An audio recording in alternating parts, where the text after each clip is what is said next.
Okay, just a quick update on where I'm getting with the Mingda D2 Hotend assembly.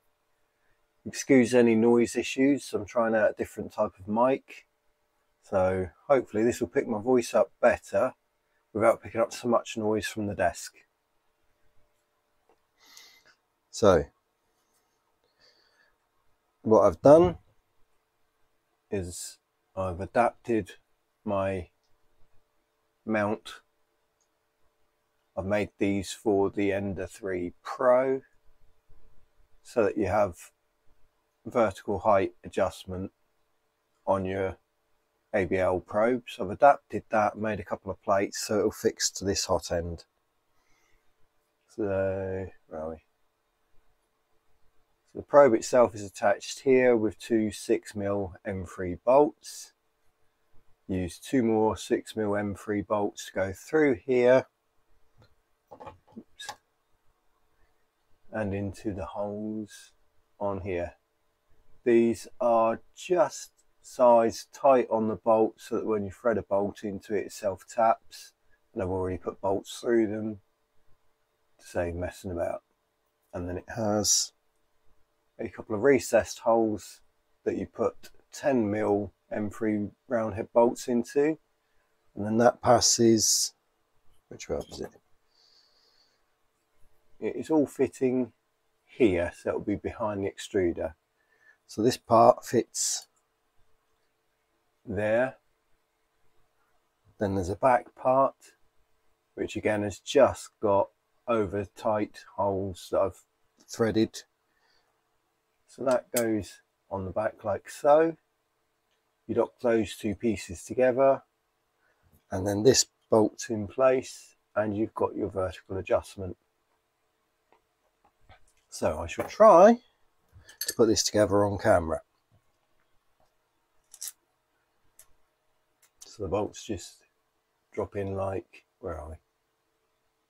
So this is cut off at the bottom because on here is a bracket that holds the LED. This is a 24 volt RGB LED that taps its power straight off of the PSU. All I've done is kept the original mount, but I've cinched up a cable tie on it because otherwise the LED keeps falling out. I will probably come back and make a better mount.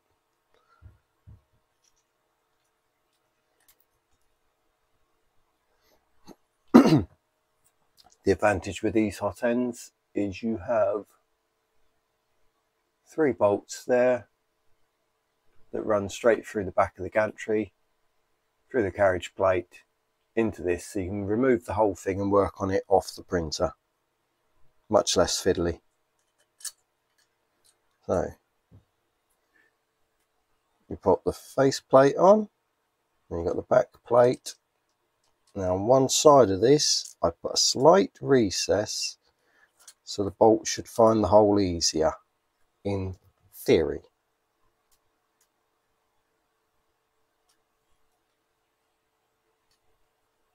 And then once you start getting that in, don't do it all the way up. That should hold the back plate enough that you can get the second bolt in, which is much trickier because it's behind the stepper connector. I may at some point remove this and rotate it out of the way, but for now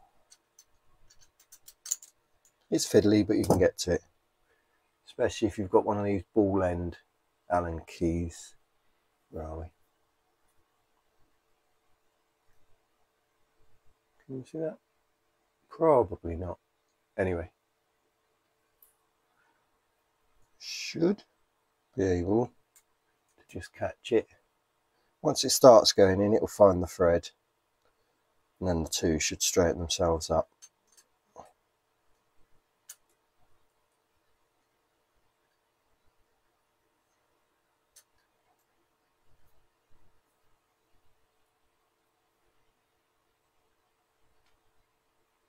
It's really tricky doing this and remembering to keep it in frame.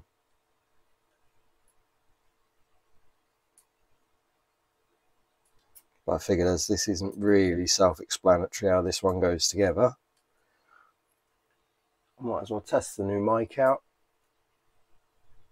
and knock up a video at the same time. There we go. Right, we are starting to thread in now.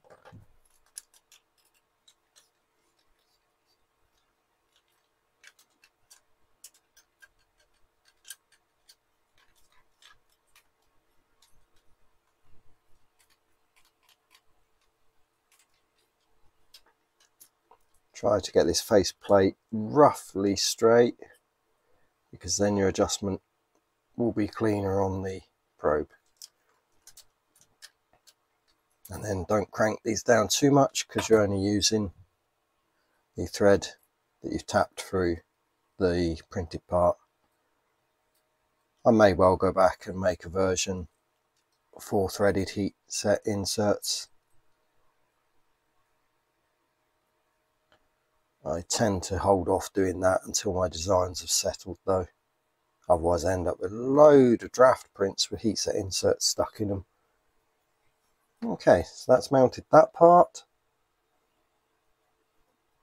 And now this drops on there like that.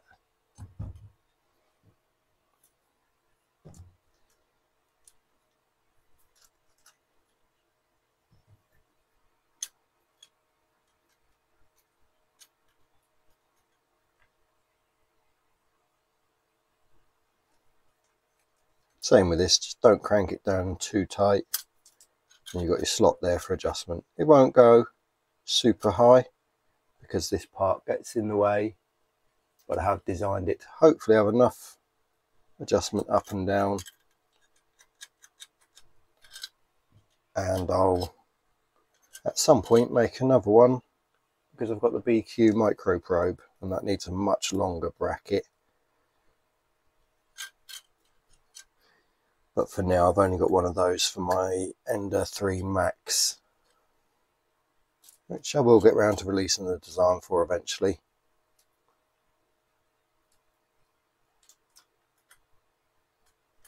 So there you go, now you can see, that's it. There's the line of the nozzle, and it's hard to tell from this perspective, but now the tip of the nozzle is higher, and you have about 6-7 mil of adjustment, which is enough hopefully to get decent travel on the probe. So what you do is, the easiest way I find with these, once you've got it to this point so it's movable, tighten one of the bolts up till it doesn't move, and then knock it back until it just moves. That's it. And then do the same with the other one.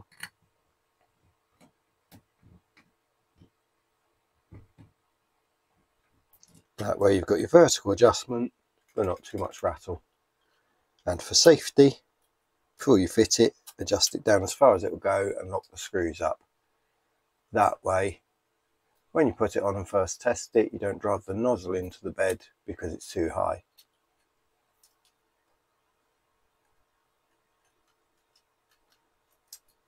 So there we go, and that's that. So quite a clever idea for a hot end assembly, but I cannot figure out where to get socks for this heat block.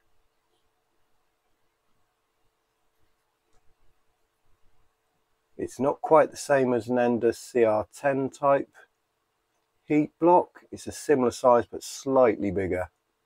It's not a V6 style because it's too square. And on the D3 or D3 Pro, I can't remember which it is, it's actually got a slightly different design of heat block that does match with the socks for an Ender 3. But it's a different for Mister. So for now I've refitted this. I've taken out the throat, it's a lined throat, and I took out the original PTFE and replaced it with a length of Capricorn. And this is just a standard Ender 3 nozzle. The thread seems to fit. You need a 6mm spanner or socket for these, and the stock Mingda one was a 7mm, I think. but I shall see if it works. It's a lot easier. I don't like carrying a load of random spares for different hot ends. And it was a very good call on behalf of Mingda that everything is terminated with JST plugs. So you whip 3 or 4 plugs off and the whole thing's off the unit. So there we go.